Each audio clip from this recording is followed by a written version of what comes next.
পশু সম্পদের জাকাতের ব্যাপারে, অর্থাৎ প্রাণী সম্পদের জাকাত। কারণ আমাদের অনেকেই বিভিন্ন ধরনের পশু, গবাদি পশু এগুলো লালন পালন করে থাকেন। এই গবাদি পশুর ক্ষেত্রে জাকাত কি হবে বা জাকাতের বিধান কি হবে, আমরা এ পর্যায়ে এই ব্যাপারে কথা বলবো ইনশাআল্লাহ। পশু সম্পদের জাকাতের ব্যাপারে কয়েকটি শর্ত আছে, বা প্রাণী সম্পদের যে জাকাতের বিধান সেক্ষেত্রে কয়েকটি শর্ত আছে। প্রথম শর্ত হচ্ছে, প্রথম কথা হচ্ছে যে কোনো পশুকেই বা যে কোনো প্রাণীকেই কিন্তু আল্লাহ তাআলা জাকাতের আওতাভুক্ত করেনি, বরং বাহিমাতুল আনআম, যেগুলো গবাদি পশু, গৃহপালিত পশু যেগুলো, যেমন ছাগল, ভেড়া, গরু, মহিষ, উট, এই জাতীয় পশুগুলোকে আল্লাহ তাআলা জাকাতের আওতায় করে দিয়েছেন। এবং এই পশু সম্পদের বা প্রাণী সম্পদের জাকাতের ক্ষেত্রে তিনটি শর্ত আমাদেরকে খুব ভালো করে বুঝতে হবে। প্রথম শর্ত হচ্ছে এই প্রাণীগুলো সাইমা হতে হবে। সাইমা মানে হচ্ছে যে প্রাণীগুলোকে খাওয়াতে আপনার কোনো খরচ হয় না, বরং এই পশুগুলো বা এই গবাদি পশুগুলো বা প্রাণীগুলো বিলে যে বা চারণভূমিতে যে কিংবা চড়ের ঘাস লতাপাতা এগুলো খেয়ে, বিলে চড়ে চারণভূমিতে সেখানে যে লতাপাতা বছরের বেশিরভাগ সময় এভাবে মাঠের ঘাস খেয়ে বা বিলের, হাওড়ের বা চড়ের চারণভূমির ঘাস খেয়ে লতাপাতা খেয়ে যে পশুগুলো জীবন ধারণ করে সেগুলোর ক্ষেত্রে জাকাত হবে। যে পশুগুলোকে আপনার ভুসি খাওয়াতে হয়, গম খাওয়াতে হয়, অনেক খরচ করতে হয় এগুলোর পেছনে, ওই পশুগুলো জাকাত হবে না, এগুলো জাকাতের আওতার বাইরে। প্রাণী সম্পদের জাকাতের ক্ষেত্রে 2 নম্বর শর্ত হচ্ছে 1 চান্দ্র বৎসর পূর্ণ হওয়া।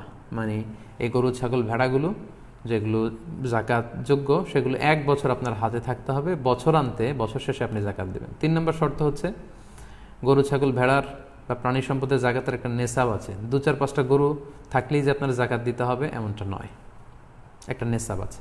প্রাণী সম্পদের ক্ষেত্রে বা পশু সম্পদের ক্ষেত্রে নেশাবটা কি সেটা খুব সংক্ষেপে আপনাদেরকে একটু বলি। যেমন ছাগলের ক্ষেত্রে 20-25টা ছাগল থাকলেই যে জাকাত দিতে হবে এমনটা না, কমসে কম 40টা ছাগল থাকতে হবে। 40টা ছাগল যখন আপনার থাকবে তখন আপনাকে জাকাত দিতে হবে। এবং এই 40টা ছাগল এগুলোকে খড় বা ভুসি বা ঘাস বা এগুলো কিনে আপনাকে খাওয়াতে হয় না, বরং চারণভূমিতে, হাওড়ে, বিলে, মাঠে যে ঘাস খেয়ে এগুলো জীবন ধারণ করে, এরকম হতে হবে। যদি এরকম হয় এবং পুরো 1 বছর আপনার কাছে থাকে, তাহলে 40টা যদি ছাগল হয়, বছর শেষে আপনি একটা ছাগল আল্লাহ রাস্তায় জাকাত দিতে হবে। তারপর 40টা থেকে শুরু করে 120টা পর্যন্ত কোনো জাকাত নেই। 120টা যখন হবে তখন 2টা জাকাত, এইভাবে হিসেব আছে হাদিসে, যেটা কারো ক্ষেত্রে যদি প্রযোজ্য হয় তারা ব্যক্তিগতভাবে কোনো মুফতি বা কোনো ভালো আলেমের কাছ থেকে হাদিসের সেই লিস্টটা জেনে আপনারা জানতে পারবেন। গরু বা মহিষের ক্ষেত্রে 10-15টা গরু থাকলে যে বা মহিষ থাকলেই জাকাত দিতে হবে এমনটা না, কমসে কম 30টা।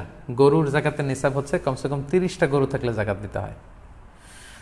উটের জাকাতের নিসাব হচ্ছে কমসে কম 5টা ওট, 2টা 3টা 4টা থাকলেও হবে না। 5টা ওট যদি 1 বছর থাকে এবং এগুলোকে খাওয়াতে খরচ হয় না, বরং মাঠের ঘাস খেয়ে এগুলো জীবন ধারণ করে, এই ওটগুলোর ক্ষেত্রে আপনাকে জাকাত দিতে হবে। 1 বছর থাকলে 5টা ওটের কারণে একটা ছাগল জাকাত দিতে হবে। তো হাদিসে আল্লাহর হাবিব সাল্লাল্লাহু আলাইহি ওয়াসাল্লাম বিস্তারিত বলেছেন যে 100টা উট হলে কত হবে, 200টা হলে কত হবে, 100টা গরু হলে কত হবে, এটার একটা লিস্ট আছে।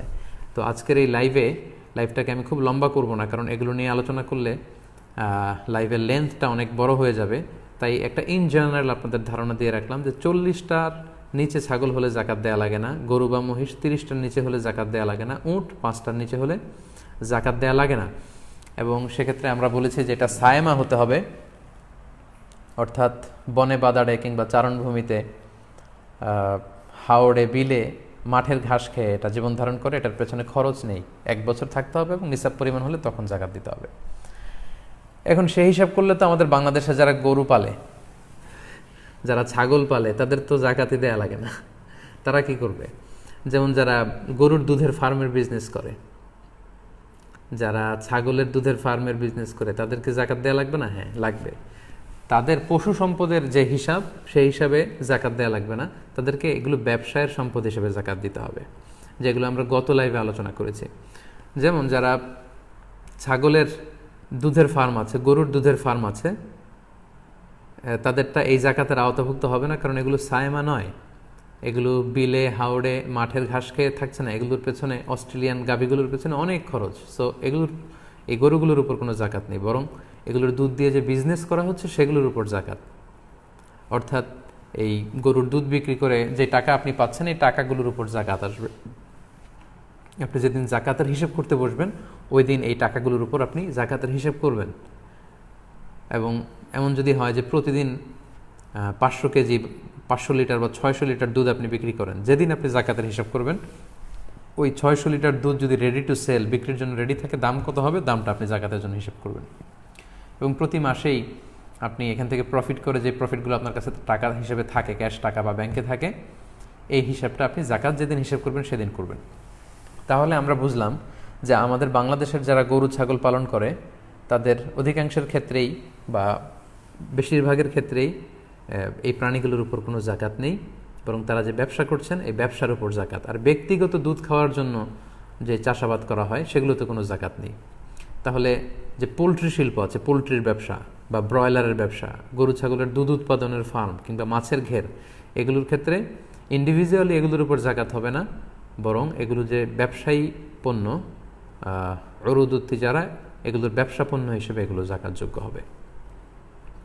তাহলে প্রিয় ভাই এবং বোনেরা, সংক্ষিপ্ত পরিসরের প্রাণী সম্পদের বা পশু সম্পদের জাকাতের ব্যাপারে আমি যে ব্যাপারগুলো আপনার কাছে উল্লেখ করলাম, আশা করি আপনাদের কাছে ক্লিয়ার হয়েছে যে